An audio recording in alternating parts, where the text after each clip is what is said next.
Eu cumprimento a paz do Senhor nesta noite, aleluia. Estou muito feliz por estar aqui, por comemorar mais um ano, aleluia, de bênçãos no exército de Débora. Tem sido bênçãos, mas tem sido muitas lutas também. E é uma honra muito grande comandar as Déboras, aleluia. Deus tem nos levado por muitos lugares, tem nos usado, temos honrado o pastor João Maria, aleluia. Mas acima de tudo temos honrado ao Senhor Jesus, que é digno de toda a honra e de toda a glória. Não é nós que temos que ser honradas, mas Deus tem que ser honrado, aleluia. E eu quero louvar o nome do Senhor nesta noite.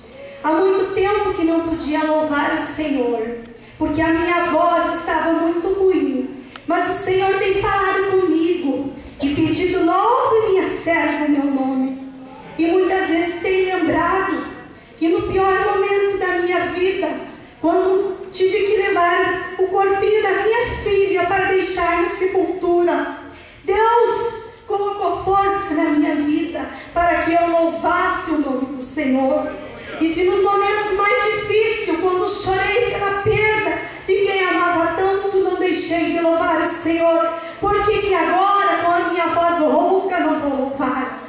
E nesta noite eu quero dedicar à orquestra, a este coral, a todas as Déboras, esse louvor, Mar Bravio.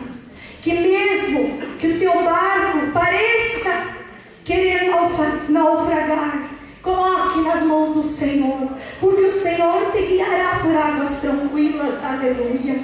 Porque com Ele do teu lado, nada, nem tristeza, nem angústia vai te colocar abaixo, porque o Senhor estará contigo, aleluia. Amém, aleluia.